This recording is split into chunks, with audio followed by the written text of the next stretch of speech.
नमस्कार मंडळी, मी आहे प्रमोद खरे आणि तुम्ही पाहत आहात आपलं चॅनल मी माझे आणि तुम्ही. मंडळी, आज आहे नागपंचमी, श्रावण शुद्ध पंचमी. आता या नागपंचमीपासून आपले चातुर्मासातले सण व्रत वैकल्य सुरू होतात, ती पार तुळशीच्या लग्नापर्यंत.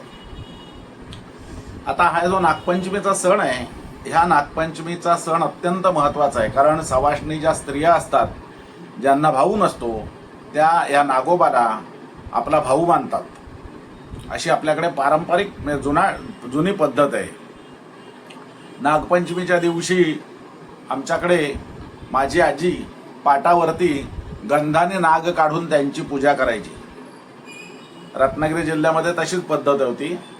खाली सिंधुदुर्गामध्ये मात्र नागोबाच्या मूर्ती करतात, त्या मूर्तींची पूजा करतात, त्यांना नैवेद्य दाखवतात आणि मग संध्याकाळी त्या नागोबाला करवंदीच्या झाडीत किंवा माडाच्या बुडाशी किंवा एखाद्या झाडाच्या बुडाशी पाणवठ्यावरती नेऊन सोडून येतात.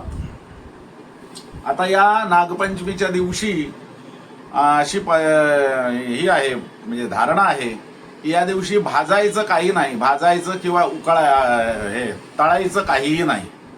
त्याचं कारण तुम्ही नागपंचमीची जर तुम्ही कहाणी वाचली असेल तर त्याच्यामध्ये ती स्त्री तळते आणि तळण्याचं तेल टाकते, त्या नागाच्या मुलांच्या शेपटीवरती पडतं. मग ती नागिन असते, ती तिला चावायला येते आणि ती त्यावेळेला नागोबाची पूजा करत असते आणि मग ती नागिन प्रसन्न होते वगैरे वगैरे वगैरे.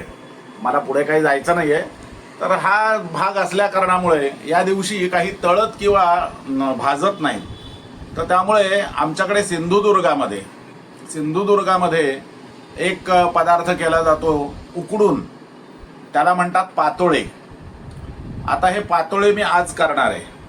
आता पातोळे या शब्दावरून लगेच रत्नागिरीवाले जे असतील ते म्हणतील हो पाताळे काय, आम्ही पण करतो.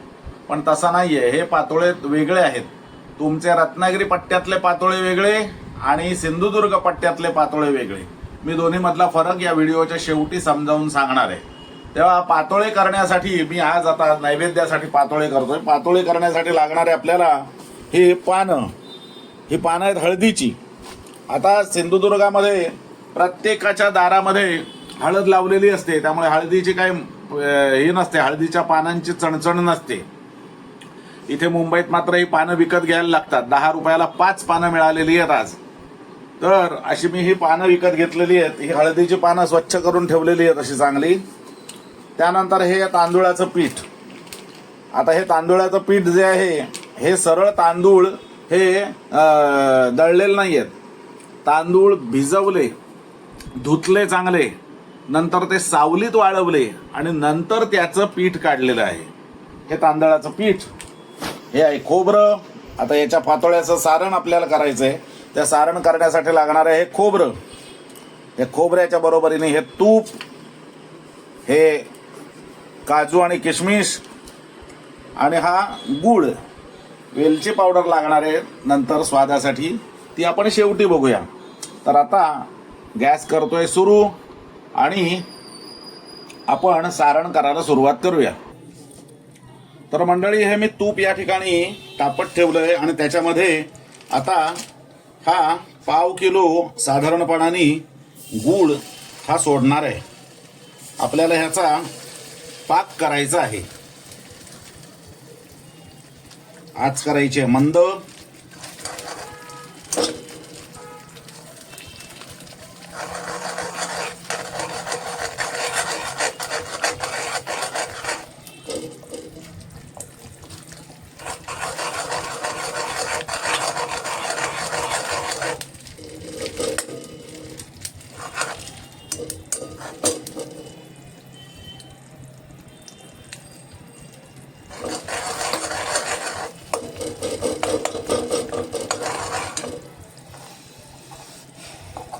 आता हा गूळ वितळलेला आहे, तेव्हा याच्यामध्ये हा नारळाचा चव आपल्याला घालायचा आहे.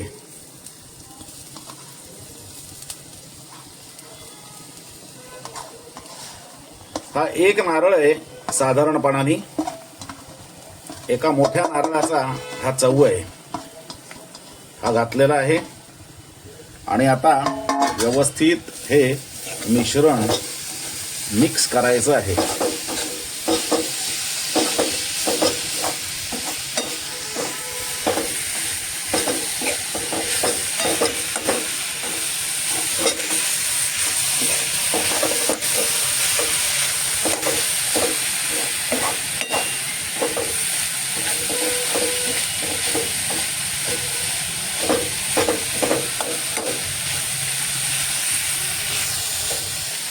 आता त्याच्यामध्ये मी हे काजू आणि किशमिश घालतोय आणि आता हे पुरण आपल्याला खडखडीत करून घ्यायचं आहे.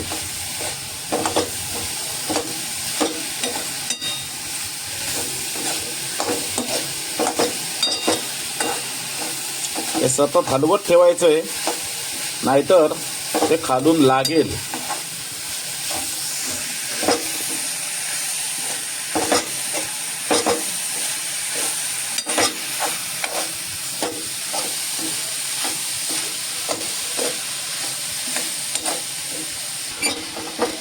हे बघा, या अशा पद्धतीनं हे पुरण आपल्याला हे असं खडखडीत करून घ्यायचं आहे.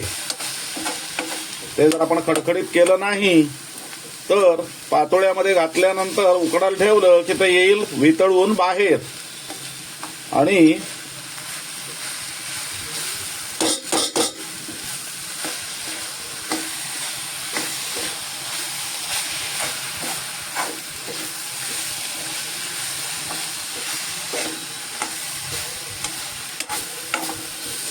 आता गॅस करायचा आहे बंद आणि हे थंड व्हायला ठेवायचं आहे. तर मंडळी, आता या पातोळ्यांसाठी आपल्याला उकड काढून घ्यायचे. तर त्या उकडीसाठी आपण हा बघा, हा एक वाडगा आहे, हा एक वाडगा भरून हे पीठ आहे आणि या वाडग्याच्या खाली म्हणजे जरा कमी एवढं हे मी पाणी घेतलेलं आहे. आता हा गॅस केलाय चालू आणि आता हे मी उकळायला ठेवतोय. त्याच्यामध्ये हे मोहन म्हणून तूप घालतोय.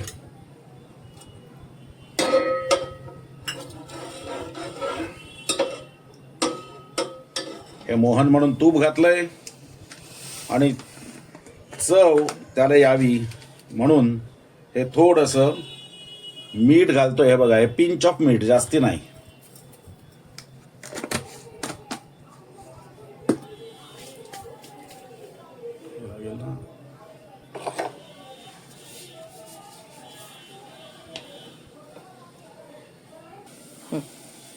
आता ही बघा, ही पाण्याला ही अशी उकळी आलेली आहे.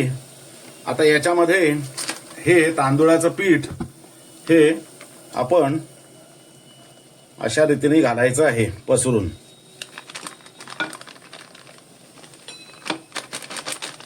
आणि त्यानंतर असं लाटणं घ्यायचंय किंवा काहीतरी असं दांडा आणि हे असं फिरवत राहायचं.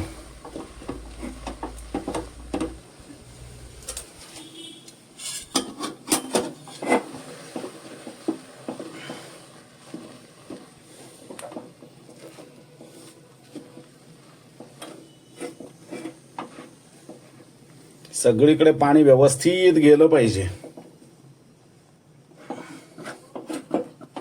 हे बघा, या पद्धतीनं. आता हे हाताला जड लागायला लागलं की थांबायचंय.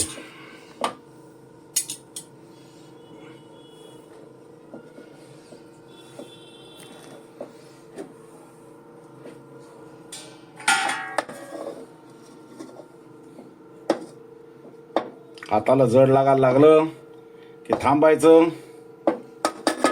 गॅस करायचा आहे बंद आणि हे झाकण ठेवून 5 मिनिटं वाट बघायची आहे.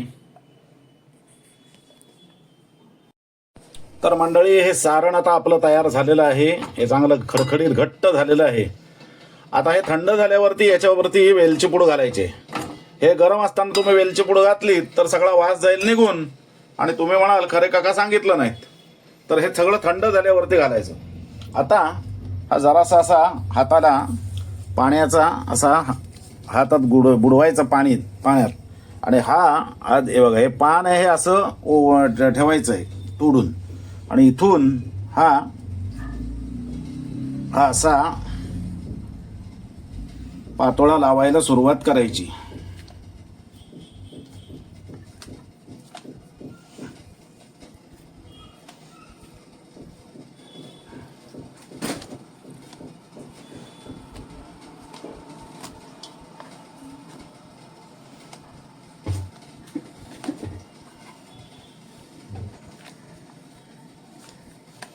आता असा पातोळा लावून झाला. हा बघा, सगळ्या बाजूने सारखा झाला पाहिजे तो.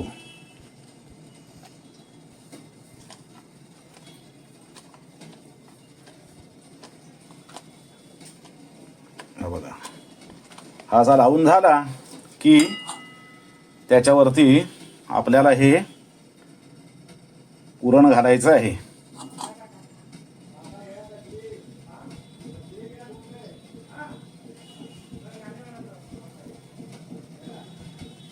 आता हे पुरण घातलं की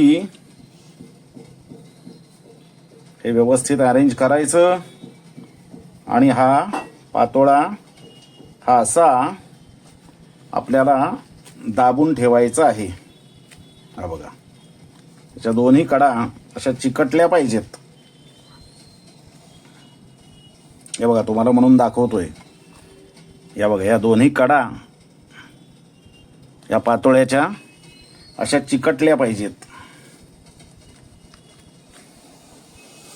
आणि हा असा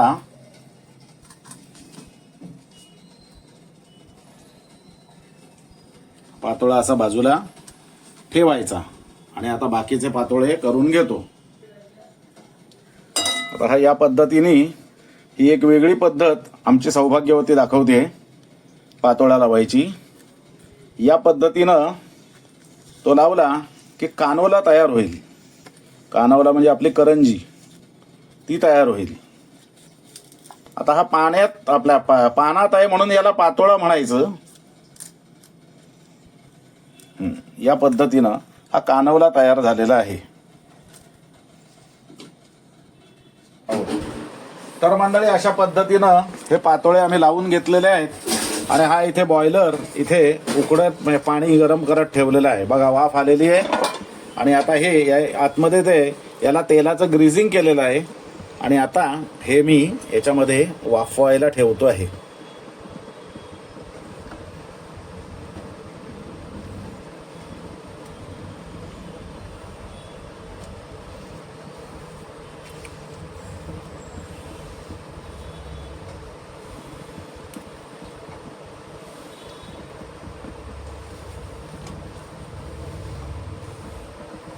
राहणार नाही.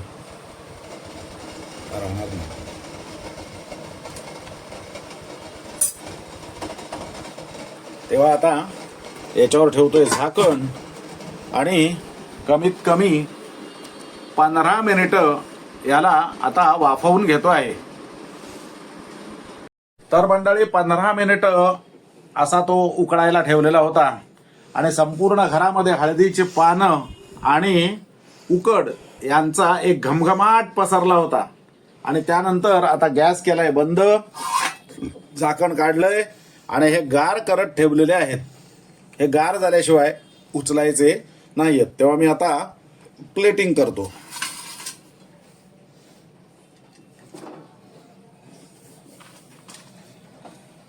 गार आहे.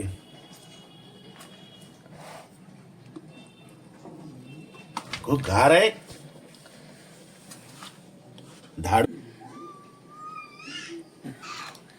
तर मंडळी, अशा रीतीने तयार झालेत आपले सिंधुदुर्ग स्पेशल नागपंचमीचा नागोबाचा नैवेद्य म्हणजे पातोळे. हे बघा, असे व्यवस्थित हे झालेत. आणि आता हे थंड झाल्यानंतर आता हात लावू शकत नाही आपण, भयंकर गरम असतील. आणि दुसरी गोष्ट म्हणजे ती उकड आहे, ती हाताला चिकटली तर तुम्हाला बोंबाबोंब करायची वेळ येईल. आणि तुम्ही म्हणाल खरे काका सांगितलं नाहीत म्हणून. कारण नाही तर तुम्ही करायला जाल नागपंचमी आणि होईल होळी. त्यामुळे थोडंच सावध राहायचंय.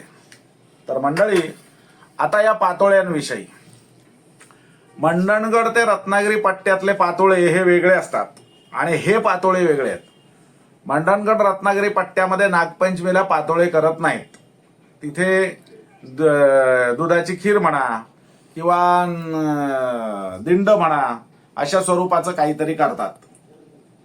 हे जे पातोळे आहेत, हे पातोळे सिंधुदुर्गामध्ये या वेळेला होतात. याचं कारण असं आहे की हळदीची पानं असतात, नारळ तर भरपूर आहे, गुळ हाताशी असतो, तांदूळाचं पीठ हाताशी असतं. अत्यंत सोप्या आणि साध्या खर्चामध्ये हे पातोळे होतात. आता तुम्ही म्हणाल की तुम्ही सोपं म्हणताय, पण मी ज्या वेळेला हे प्रत्यक्ष करत होतो त्यावेळेला ते अत्यंत कठीण होतं हे. तर त्यामुळे आम्ही रत्नागिरी मंडणगड पट्ट्यातल्या लोकांनी पातोळ्यांची एक वेगळी पद्धत काढलेली आहे. ती म्हणजे काय, आता हे मी गंमत म्हणून सांगतोय, मनावरती घेऊ नका, नाही तर धडाधड कॉमेंट करत सुटाल. तर ती पद्धत म्हणजे असं की आमच्याकडे अश्विनामध्ये काकड्या तयार होतात. आत्ता ज्या काकड्या भाजायला लागतात त्यांना खिरे असं म्हणतात. आणि अश्विनामध्ये ज्या काकड्या होतात त्या चांगल्या मोठ्या जून आणि पिकतात, त्याला तवसं असं म्हणतात. तवसं. तर ते तवस्याचा गर किसायचा, तो वाफवायचा, त्याच्यामध्ये गुळ घालायचा, त्याच्यामध्ये तांदळाचं पीठ घालायचं आणि वेलची घालायची आणि काय तुम्हाला हवेत ते चवचालपणा करण्यासाठी काजू, किशमिश, बदाम, पिस्ते काय हवं ते तुम्ही घालू शकता त्याच्यामध्ये. आणि हळदीच्या पानामध्ये ते सरळ आपण भाकरी थापतो तसे थापायचे आणि उकडायचे आणि मग त्याच्यावरती तूप घालून ते खायचे. हे पातोळे हे रत्नागिरी पट्ट्यामध्ये होणारे पातोळे आणि हे मी दाखवलेत, हे सिंधुदुर्ग पट्ट्यातले पातोळे आहेत. आता खानदेशामध्ये किंवा देशावरती जर तुम्ही गेलात तर डाळीचं पुरण असलेली दिंड तयार करतात नागपंचमीला. तुम्ही जर कर्नाटकात गेलात तर तिथे याचे कानवले म्हणजे करंज्या केल्या जातात. त्या तळूनही होतात, पण नागपंचमीसाठी ते तळत नाहीत, त्या उकडतात. त्याला कडबू असं म्हणतात. आमच्या शेजारी लीलाताई देशपांडे म्हणून राहायच्या, त्या कडबू बनवायच्या, त्या आमच्याकडे दरवर्षी पाठवून द्यायच्या. आता लक्षात ठेवा, कोकणामध्ये नारळ जास्त म्हणून नारळाचं सारण आणि घाटावरती डाळ जास्त म्हणून डाळीचं सारण असो. तेव्हा हे कडबू पुराण, आपलं पातोळे पुराण मी इथेच थांबवतोय. हा व्हिडिओ तुम्हाला आवडला असेल तर लाईक करा, शेअर करा आणि हो, नेहमीच सांगणं, चॅनल सबस्क्राईब करायला विसरू नका. धन्यवाद.